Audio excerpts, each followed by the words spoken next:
Good morning. I'm Bill Hamblett, the editor-in-chief of Proceedings at the Naval Institute. My co-host, Ward Carroll, is living the life of Riley today. He's on his way to Manhattan for a special preview of the movie Top Gun: Maverick, which has been long awaited. And Ward, as a naval aviator and as a YouTube guy, YouTube star, got a special invite to a preview up there. I can't wait to hear his take on Top Gun: Maverick. We saw a special preview about 2 years ago, and that movie's been delayed, of course, by COVID, and is finally coming out next month. So it's upon us. Live today from the Pentagon, from the SecNav conference room, we've got the Assistant Commandant of the Marine Corps, General Eric Smith, joining us. His article, Stand-in Forces, Adapt or Perish, appears in the April issue of Proceedings. General Smith, it's great to have you on the show. How are things in the Pentagon today, sir? Hey, Bill, thanks for having me. Well, they're actually not that good because I'm not with Ward up watching the Top Gun preview, because I've been watching the trailers for about 2 years. So I'm a little disappointed that Ward didn't invite me to go with him. But hey, I won't take it personally. That's okay. Me too, sir. Like, I'm his co-host, and yeah, it's yeah. What happened to the wingman there, right? Yeah, exactly. Hey, so that's why he's going, right? You're Goose and he's Maverick. He's left his wing. That's unfortunate for Ward, but we won't hold it against him. But we will talk trash about him while he's not here. 100%, 100%. So, sir, your article, again, for the listeners and our readers, Stand-in Forces, Adapt or Perish, in the April issue of Proceedings. It talks about a lot of the changes that are happening in the Marine Corps right now. It starts off with a little joke about change and how Marines view change. Share that with us, just to get us started. Sure. Well, the joke is that in 1776, there was some Lance Corporal that was complaining about how soft the Marine Corps had gotten since he enlisted in Tun Tavern in 1775. And it's a joke, but it's not a joke. So Marines are always talking about today's force is X, compared to yesterday's force, that was Y. You always hear that. But if you go out to recruit depots today, or you go out to one of the battalions or one of the squadrons, hey, those are still gunfighters, and they'll still stab you in the heart with a K-bar, and they won't even blink an eye doing it. So the Marine Corps' ethos is first to fight, as a war-fighting organization, not afraid to go into the fray. That hasn't changed one bit. The fact that we're reorganizing to be best prepared for the next fight, so we're not, as usual, preparing for the last fight. A lot of people don't like that, because change is hard. I've heard many a commandant say change is hard, change is tough, and they're right. Some people just don't like the changes you're making, but they know you got to change, and we have to change. So my boss, Admiral Daly, had the CNO on a maritime security dialogue yesterday afternoon from CSIS, and the CNO started his comments about essentially saying, and my boss kind of teed the question up this way, was, the changes that the Navy is making in budget priority and in shipbuilding plan is kind of all seen through the lens of the pacing threat, which right now is China. And your article mentions China quite a bit. A lot of changes happening and challenges from the Chinese military in the Western Pacific and the South China Sea. So how does the Marine Corps prioritize those challenges, and what Chinese capabilities are of greatest concern to headquartered Marine Corps these days? Yeah, it's really an easy question. We follow the law. The 2018 NDS and the 2022 NDS, which signed but not public, obviously secret document, both of those national defense strategies called China the pacing threat. And I noted that in the article. And again, not a political statement, but you probably couldn't find two more different, well, I'll just leave it at that. The two very different administrations both called China the pacing threat. And my own experiences coming out of 3MEF in Okinawa, Japan, tell me that you have to be ready for the China fight. There's a lot of people who will say, we're never going to fight China. Well, that's not your risk to take. The National Defense Strategy, which is signed by the SecDef, who's appointed by the president and confirmed by the Senate, meaning constitutionally authorized to give that guidance, gave that guidance. So we're going to follow it. And I personally believe in it, having just come from there. And folks who say we're never going to trade paint with China. We're never going to get into a shooting war with China. That's an awful big bet for somebody to say when they're not going to have to fight that war if it does come. Our job is to be prepared to fight and to prevent a war, but if it does come, to fight it. And I would say a lot of folks didn't think we were going to Iraq or Afghanistan or that the Ukraine war that Russia illegally started was going to happen. So anyway, that's the national defense strategy. That's why we're going there. And my own personal experience tells me that we have to use China as the pacing threat, meaning they're the fastest runner. Whether I run against them or not, I hope I don't. And they better hope we don't. But if we do, we need to be prepared for that fast runner. Well, the best way to avoid war is always to be prepared for it, because if you're not prepared for it, then your adversary takes advantage of your lack of preparedness. That's a huge belief of mine. Yeah. So, sir, in the title of your article, you mentioned, I mean, it's stand-in forces, right? So, describe what that means for our listeners and our readers. What are stand-in forces? Sure, and I'm glad you asked, because I think it's really simple. And I was born in Missouri, but I'm from Texas. I don't remember anything. Born there, moved to Texas as a little kid. So I will speak in plain Texan here. Stand-in forces are forces who are already there. They live and operate inside a weapons engagement zone of the adversary. And what that means is we have 3 regiments who are assigned to the Pacific. We have 12th Marines, 4th Marines, and 3rd Marines. They're there now. They're not leaving. So when the fight starts, those 3 regiments and those forces that are aligned to 3MEF, they're not going anywhere. They are the thing that enables pulsed operations, that enables the naval and joint forces to be able to enter and exit the weapons engagement zone. So they stand inside of the weapons engagement zone. They already do that. And I noted that in the article, that they're already there. My son just left there. They are just not currently organized, trained, and equipped to do that as well as they need to do it to enable distributed maritime operations and the joint force. And I will say real quickly, that's what stand-in forces are. They live inside the WES. That's their mission. Those 3 regiments, they're not going anywhere. They weren't going to go to a different war fight. They're focused there. And people will say, well, gosh, those things are not survivable. Well, hell, we've been living inside a weapons engagement zone of a nuclear armed peer adversary called Russia for, I don't know, 75 years or more since the end of World War II, living right on the other side of the border, U.S. troops in Germany, Poland.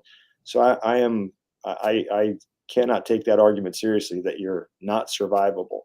It's damn hard to kill a Marine, especially one that's armed with better equipment, lower signatures, and better mobility. It is very, very hard to kill the U.S. Marine. And that's not false bravado. That's science, and that's facts, and that's experimentation and operational analysis. So a lot in the news lately about Force Design 2030, and you just mentioned, that those stand-in forces right now aren't as prepared or ready or equipped as they need to be, right, for that pacing threat. Not that they're not equipped and ready, but there's more that needs to be done. So Force Design 2030, provides some goals and objectives and changes to the force. Can you describe some of those significant changes that are happening in the Marine Corps, both in terms of, equipment, but also in C2 capabilities and structures and concepts, expeditionary advanced base operations being top of mind, for example? Sure. Well, let me start at the at the end and work backwards. So EABO, Expeditionary Advanced Base Operations, pardon me, our Title 10 responsibility.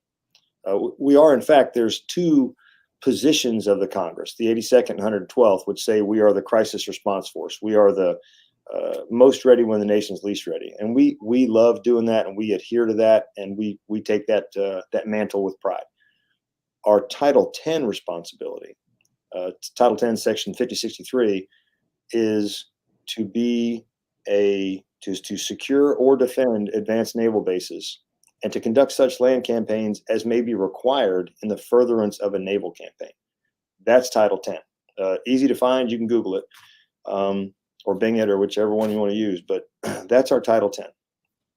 So what we are focused on is to be able to further naval and now joint campaigns by being a stand-in force. And EABO, seizing and defending of advanced naval bases, although for a very short period of time. I mean, that's our history. That's what we do. That's what our expertise is. And I would note that in 2019, before General Berger was the commandant, I was at 3MEF. A guy named Bams Brody, Colonel Bob Brody, now a one-star select, 31st MU commander. We were doing EABO preparation before the commandant's planning guidance because you had to do it, right? Those in the Pacific said you have to do this. So we were grabbing a hold of a small piece of terrain, quickly refueling F-35Bs, rearming them, and launching them again. We were using Ospreys to move from Korea and Japan, long-range raids, seizing a quick piece of terrain, setting up some kind of a communications relay so we could pass to the naval force targeting data so they could launch missile X, missile Y. So we've been doing EABO for quite a while, and it is required for the future fight to be able to be small, light, lethal, agile. When you talk about the things that we're doing, the biggest thing is reorganization. What you cannot do is say, well, we're going to wait until the equipment arrives, the new gear. And once it gets here, then we're going to figure out how to use it, and we're going to reorganize as need be. You have to take some risk to reorganize yourself now so that when the new kit arrives, and the new kit is science, right? Quick example, naval strike missile. We're firing a naval strike missile, unclassified, in excess of 100 miles, off the back of a robotic joint light tactical vehicle. It's not that hard. The science behind it, not that hard. We'll fire whatever we need to fire off the back of that system. Also just science, not that hard. So I have a pretty good idea of when those capabilities arrive. What you can't do is wait for them to arrive and then reorganize, because what you do is you then provide an adversary with time. If you aren't simultaneously reorganizing as new gears coming, you're coughing up 6, 8, 12 months to an adversary. When we got two COCOMs in a row, Indo-PACOM, both Admiral Aquilino now, Admiral Davidson before, saying, hey, by 2027, you better be at the start line. So you cannot, in one hand, say, we need to look at the COCOMs, what they say, and in the other hand, say, we're just going to wait. You can't do that. The threat, the adversary, will take advantage of that. So the reorganization is critical. The equipment is not that complicated. It can be expensive, unfortunately, but everything right now is expensive, to include the Ford F-250 that I would like to buy. Those are, but that's what it costs, right? So long-range strike is vital against a long-range adversary. So we're shooting missiles that we'll just say are in excess of 100 nautical miles. And when I say in excess of, people should take note of what I said, in excess of. I have no intent of on an unclassified network saying how far, but it's in excess of 100 nautical miles. That's a key element, is long-range fires. The other one is sensing. We've got an MQ-9A extended range, a Reaper. That's the platform, the air vehicle. It's an air vehicle. What's on it is what's important. To be able to sense what's going on out there, make sense of it, and then pass that data, meaning hold targets at risk and pass that data to the joint force. That is a key piece of what we're doing. And we've made significant advancements. We're using that platform now in a different theater that we're not going to discuss on the open class or unclass net, that we'll bring into the Pacific. The ability to sense, make sense, and pass targeting data is vital. And for those who want to say, well, if Marine's not pulling the trigger, they're not of value, I will let the artillery FOs know that they're of no value since they're not pulling the lanyard. Or the scout snipers or the Marine sniper spotter, I'll let them know they're no longer of value. I mean, that's just a crazy argument. To be able to pass data to somebody who's got a deeper magazine, that's as a grunt, I can tell you that's a smart thing, because you never shoot your own equipment until you shoot somebody else's first. So those are, I think that's a kind of a once around the world of what we're doing, a couple of specific systems. And I won't get into the command and control stuff other than to say we have to be organized now. You have very short, unambiguous warning, meaning it's happening. You need to move tonight, the fight tonight force. What you can't do is wait for that and say, gosh, things are heating up. We should reorganize and task organize. We're Marines. We always task organize.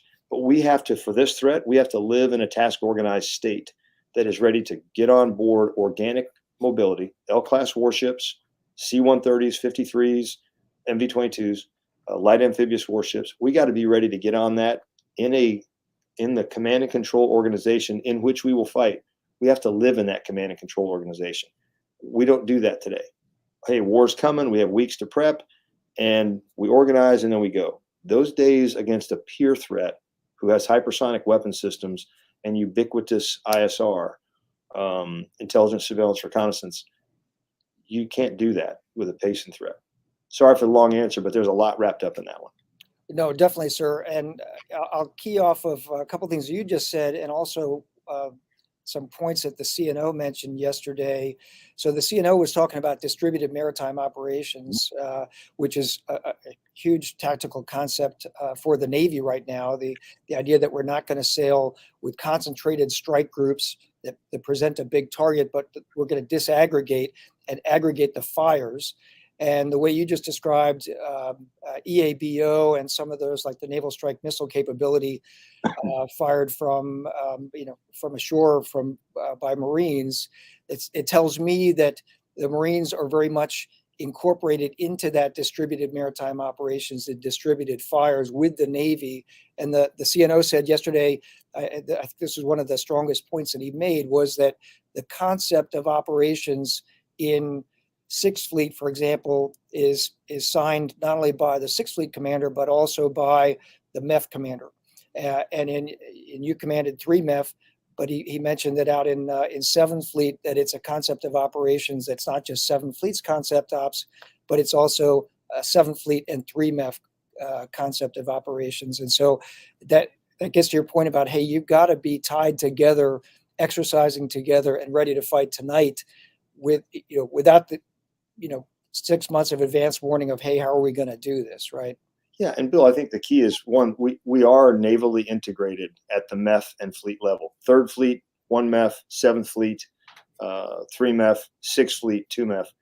They are in fact integrated. I mean, don't let the knife fighting within the Pentagon for the last dollar between the Marine Corps, the Army, the Navy, the Air Force, Space Force. Nobody should be surprised that happens. Sadly, living here in DC.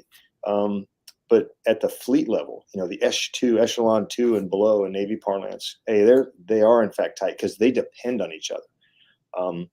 The Marines will be placed ashore, and not there's an argument out there that, hey, Marines are just going to be flung out on islands hoping a ship stumbles by.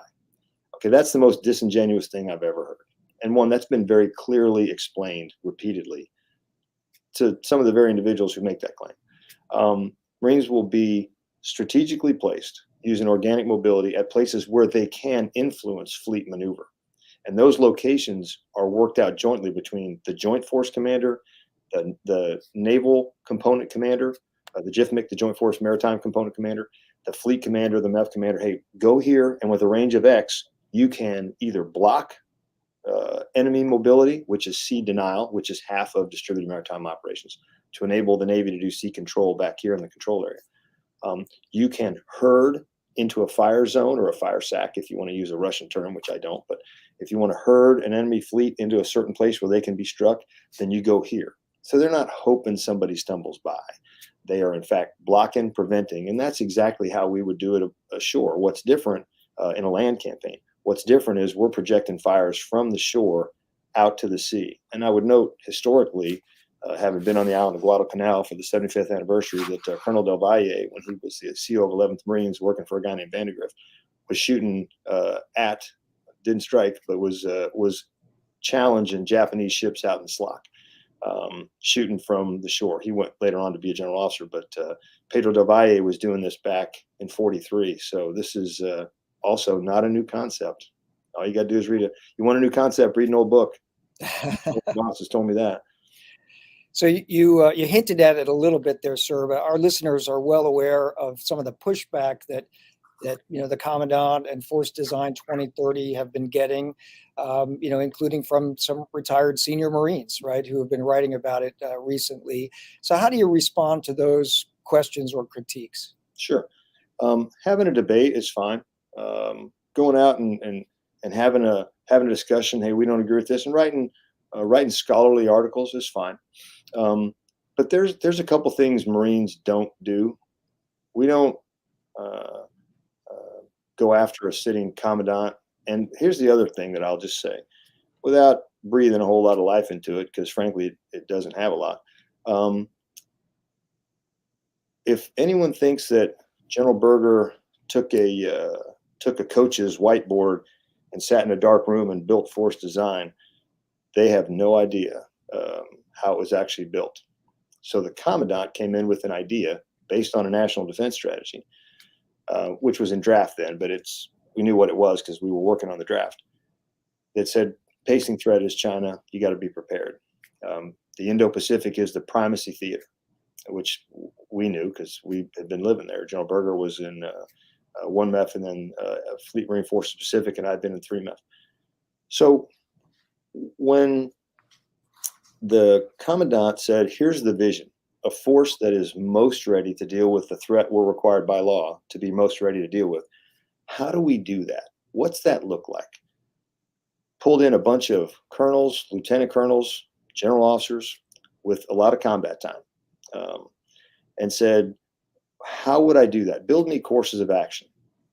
So it's hundreds of lieutenant colonels, some master gunnies, general officers built force design and said, so here's 3 options. You pick the option. Commandant said, I picked this one, and let's move. And of course, we've made modifications already, because when you bring new data and facts based on experiments, then you adjust the plan. Like any good planner, you question your assumptions every single day. But so force design wasn't a single person idea. The commandant is in charge of it, and he wrote the guidance for it, but it was built and constructed by literally hundreds of what I would consider the Marine Corps' best thinkers, most decorated veterans. And I think you got to be kind of mindful when you start dismissing things, because the lieutenant colonels who are going to be the commandant after next, I don't think they're going to be too appreciative of the fact that their ideas are being kind of dismissed. I'll be just super candid. And again, I'm not going to get into a tit for tat with anyone who doesn't have access to secret, or frankly, most of it is top secret or sub gamma level. I'm not really interested in having that debate in public. Yeah, thanks for your candor on that, sir. One of the things we like to do in proceedings and on the podcast, when we have a senior officer write for us or come on the show, this is really gets to the point of the open forum and generating ideas from people at the working level, from JOs and from, as you said, the gunnies and the master guns.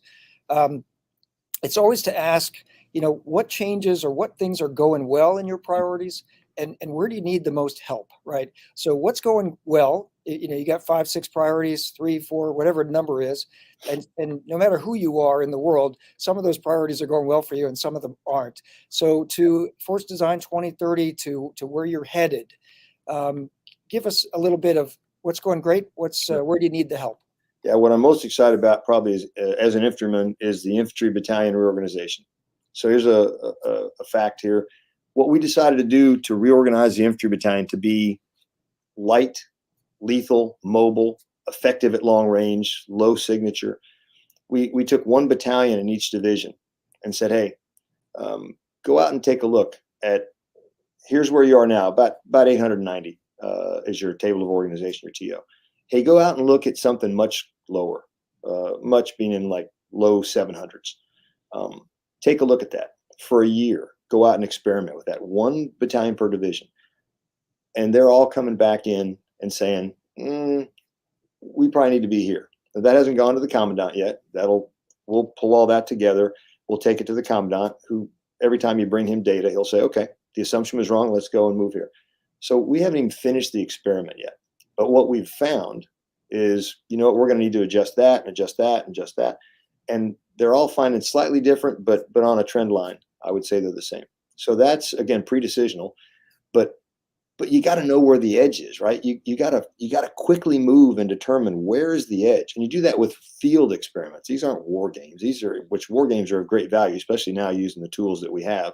Modeling and simulation tools have come a long way in the last 20 years. But the experimentation in the field is telling us, I got real factual data. You probably should adjust. So I'm pretty excited about that. The lethality of the battalion, the ability to sense, make sense, and call fires. And I can say this on an open net. We're working a system called organic precision fires mounted. Let's just say, picture a joint light tactical vehicle with anti-tank missile systems on it. We're striking targets with a loitering munition. It's hard to say. It's like saying nuclear. Loitering munition at almost 90 kilometers. A tank on its best day kills another tank at about 4 kilometers. So 4 versus 90. So I'm pretty excited about that. And for 72 tons, you can bring a whole lot of organic precision fires mounted. Those are not that technically difficult to bring. So I'm excited about that. The long range fires piece, naval strike missile, excited about that. The things that I think are going to be, so that's the good. The things that I think where we need help still, the other piece that I'm pretty excited about is the C2 relationships. Those fight 2-day relationships are being built in the maritime ops centers, the MOCs, out in Fleet Marine Forces Pacific, and in 3MEF, and 2MEF. And I'll just say this, in 2MEF, in the theater that is focused on the European theater, or the MEF focused on the European theater, you got a EUCOM commander in open testimony, General Walters, Todd Walters, saying, hey, what they're doing, the Marine Corps, I need some of that now. We've got 2MEF was forward doing Operation Cold Response, but we have Marines who are, I'll be mindful here, who remain actively engaged in events in Europe right now, using things like our radar systems, our Gator radar, ground air task oriented radar, a phenomenal system that is doing far more than we had hoped it would ever do. I'm also excited by the family of munitions that go on the HIMARS system, right? Because this is about mobility. You got to be fast, you got to be mobile. Because when there's a loitering drone, which is really easily obtainable by anyone now, floating around, the second you pop, right, a poo, a point of origin, a poo, as soon as that comes up and breaks somebody's radar, there's a drone up there, he's on you, because he's using an AI algorithm that says, when you see this, kill it. You don't, an artillery unit, a well-oiled gun crew, from the last time the lanyard's pulled, 6 minutes if they're really on fire. 6 minutes, took the truck up, bring the trails in, and start moving. You don't have 6 minutes, because there's loitering drones up there, very hard to see, that are ubiquitous. You got to be moving in a few seconds. And that's what a HIMARS vehicle does, hence the term high mobility artillery rocket system. So very excited about that. Where we need help, I'm not going to get into the comms piece because I can't do it on this net. How we're securing and passing data. I'm confident in that. It needs to continue to be improved, but we made some pretty good improvements. Where we always have to work is logistics. That remains the pacing challenge, is logistics. And I can shoot you from a long way away, but how do I sustain myself? That is a fair criticism that we have never, short of building the Iron Mountain, which is not feasible against the pacing threat. We need work on logistics. That's where we need help. And I would ask the Marines that are watching and listening, and anybody who's watching and listening, it's not about how do I get extra stuff other than lethality. How do I get extra stuff to the warfighter? How does the warfighter need less? The first way to break the conundrum of logistics is need less. Produce your own power, produce your own water. That's half of your load right there. And then I'm only moving munitions, pre-stage things using digital printing and 3D printing. If you pre-stage high-end materials, and I'm talking high-end metallurgy, you bring that stuff in, and then you can bring your printer and you can print parts for high-end systems on site. you cut the logistics train and the supply chain down. And we've all seen what a supply chain disruption can do. So that's where we could use some help, is in the creative thinking for how do I need less? Sorry for the long answer, but again, there's a lot packed into these questions. No, and your point about logistics brings up an article that's also in the April issue of Proceedings. I don't know if you've had a chance to read it yet, but it's called "Marines Need a Few Good Mules," Yep. which when we first saw it, it probably came into us in the wintertime, and we all were shaking our heads, and then we all thought, including our editorial board, well, this is pretty brilliant. So I don't know if you've had a chance to think about that, sir, but is that plausible? So, well, let's talk about this. So when you're talking, and I want to make sure I am saying the same thing as you, because there's two versions of a mule. You're talking the physical animal that you feed, right? Yes, right. Horse-like, four-legged. Yes, right. Well, okay, I'm from Texas, and my dad. So one, I'll tell you a joke in a minute. We used mules in Afghanistan. Didn't work out. That didn't work out very well because those particular mules were not strong. They weren't healthy, right? Got it. There's a great book called Sergeant Reckless. In fact, there's a statue to Sergeant Reckless. My wife's a big fan of the book. Where we're using a horse, Sergeant Reckless, to haul more munitions than just about anybody. So is there viability in that? Yes, there is. I would say the key to that is locally procured. One of the things you got to do is there's plenty of stuff to buy in the first island chain: food, water, gas, animals. Can you do it? Yes. You just got to make sure that you know the quality that you're getting and the amount they can carry. So is it a way? It's one of the many solutions that reduces your footprint, your need to bring gas and bring vehicles. So is it viable? Absolutely. Here's the only thing I would say. I'm from Texas. We had a few horses for a little bit. We lived in Missouri, and my dad told me, and I've heard other people say, you don't want to own something that eats while you're sleeping. So I'm mindful of that, but you don't want to trade one logistics challenge for another. But you can't step on that kind of creativity. And we used them in Afghanistan. We used them up in Musa Kala, 3rd Battalion, 2nd Marines, a guy named Chris Dixon. And it's one of the many things you can do to reduce your footprint. And they've been used in the past. We still teach up at Bridgeport. We still teach how to pack out a mule up in the Cold Weather Training Center. Yeah, that article has a lot of history from World War II, both in the Pacific and in the European theater, that is pretty eye-opening when you look at the sheer numbers of mules that were used by the Army and the Marines in World War II, and the amount of stuff that they were able to carry. But I also, when I first read it, I thought, the amphibious ship commander was going to have to carry mules on board his ship for the first time is probably going to be shaking his head, to say the least. So it won't be the first time we have surprised our shipmates, but that's okay. They're pretty resilient. So we got a question from one of our audience members. Zach George says, is the U.S. Marine Corps using the Royal Marine Commando Force as a muse? Seems many force design concepts are mirrored off the commando model. Yeah. Hey, Zach, good question. And I would say the answer is no, but not as a muse, but we are in fact coordinating with them very closely. We're doing some experimentation because they're going through a reorganization too. Remember, the Royal Marines are somewhere around 6,000, so a significantly different problem set, but they also are looking at power projection, littoral maneuver. We are working very closely with the British Royal Marines here in Quantico, especially to experiment and to learn from their experiments. We worked together out at 29 Palms. There was a big kerfluffle some time ago that kind of misreported that Marines had surrendered to the Royal Marines. We were actually we had exchanged, and we're on multiple teams. So anyway, don't never let the truth get in the way of a good article.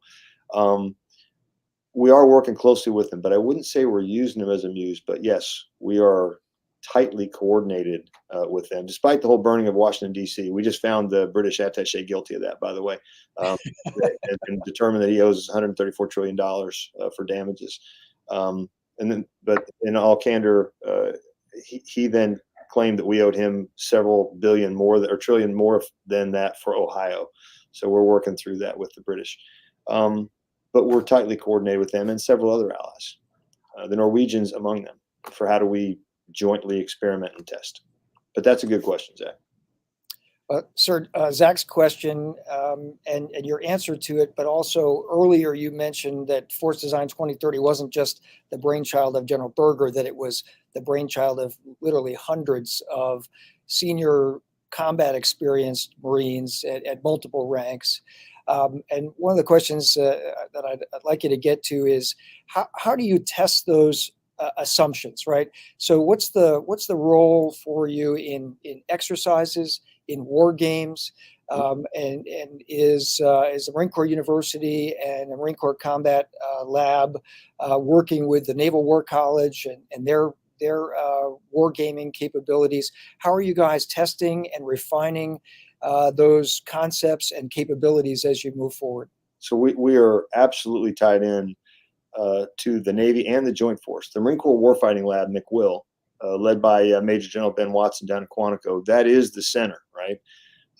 That was a brilliant idea back in the 90s to stand up the Warfighting Lab. We've just given them a lot more authority and some more folks and some money and technology. So they are completely tied in up in Newport and with others, the other services. So first you start with a concept. You actually do just use your strategic planners, your thinkers, who all have degrees in operational analysis, or they got an advanced degree from the School of Advanced Warfighting, or SAMS, School of Advanced Military Studies at Fort Leavenworth. First, they think. You look at the threat. It's all based on the threat and based on intelligence. After you think and you develop a concept, then you go war game it. You use the very high-end tools that we have now to model and simulate, modeling and simulation. And you say, okay, weapon system X versus weapon system Y, your signature is going to be here. His ability to pick your signature up is here. You run that through a set of war games, and then you take it to the field and you test it. And that's what we're doing. So a war game is only the second step. Then you experiment with it, and then you go back and refine it, as we'll do with the infantry battalions. As I said, 3 are experimenting. I think the trend line is to go here. We'll then come back and we'll have 1 battalion who will be focused on experimenting and doing the final refinements of that. But I mean, that's how you do it. It's not rocket science. But concept, war game, then experiment. And it's usually years from a concept until you get to final refinement. You know, our tentative manual for landing operations was almost a decade, if I've got my math right, from start to finish. Our tentative manual for expeditionary advanced base operations has been out there for a couple of years, just like stand-in force concept. We'll now go experiment, test. Fortunately, we've done some of this before, back before Force Design even started. As I said, Colonel, soon-to-be Brigadier General Brody, if confirmed, we started this back in 19 and before. So it does take some time, but time is the one thing we don't have against a peer adversary. So we are trying to move as quickly as we can while still adhering to concept, wargaming, experimentation, refinement. And we are still doing that, but we're just doing it as quickly as we can. Got it. Thanks, sir. We got time for one more question. Everyone's paying attention to the war in Ukraine right now. You mentioned that that you got Marines that are involved there or assisting, Ukrainians. And I won't say that. I'll say there's Marines that are supporting the combatant commander. Let's just support. Okay, got it. But lessons for the Marine Corps, lessons that are salient to you and to headquarters right now, as you look at your own changes and direction, and then you watch this hot war that's happening, and supporting as you said, the combatant commander. What are the most salient points that are kind of, coming into your mind right now? Yeah, there's a few. One, combined arms is far more than rockets, machine guns, artillery, air. Combined arms must include cyber and operations in the information environment. I mean, because you're trying to achieve an effect. So you have to include space, cyber, and ops in the info environment. President Zelensky has been masterful in the information environment to counter Russian lies. And you have to include that in the concept of combined arms. Armor. You can kill tanks from a lot farther away than a tank can kill a tank using something else. I mean, So our decision to divest of tanks, to me, is reinforced by what I'm seeing in the Ukraine. Longer range fires are vital. Low signatures. If you are detected, you're probably going to be struck. If you don't mitigate that by, one, a low signature to start with, two, building the ambient noise floor around you such that everything in your grid square looks like you, and so you hide in the noise, and three is mobility. If you sit in a field and you line yourself up, pick an artillery battery or a command post, and it looks like a command post, you will not survive. You have to be disaggregated. You have to be small, lethal, mobile, and light to be able to move quickly and aggregate your fires. You have to do that. That seems to be proven time and again here in this war. And again, the war wrongfully started by Russia. We should always point that out, right? Every time you get it, an opportunity to call out Russia for what it is, which is, the aggressor here. You have to be able to aggregate, disaggregate, aggregate, but you're aggregating effects. We're not going to put 4,000 people in one spot. You can, but again, with loitering munitions and a ubiquitous ISR network that's frankly fairly cheap for almost any adversary to have, if you aggregate, you're going to be struck. I mean, that's what we're seeing in the Ukraine, and the Russians are finding that out the hard way. You can put a 4,000 vehicle column on the road, but it's not going to end well for you. Those are the things we're learning. Logistics is hard for everybody, and that remains the pacing challenge, right? The pacing capability that we need is logistics, and that's where we're spending a significant amount of our time. But physics is physics. A gallon of gas still weighs almost 7 pounds. A gallon of water weighs 8 pounds. You still got to move it. So what's the answer? Don't need it. Need less of it, right? Need less of it, or forage it. Again, there's no shortage in the first island chain of food and water. I mean, you're in the South China Sea, which, by the way, I like to point this out every time for our Chinese viewers. The South China Sea is simply a name geographically, it is a sea south of China, not the sea owned by China. Like to point that out because I'm sure everything that you say on this is transmitted back to other people who will probably twist the words around, but never hurts to say it. Right. Right. So your point about the sort of the democratization of ISR and how, almost any adversary these days has got the ability to see you and sense you on the battlefield.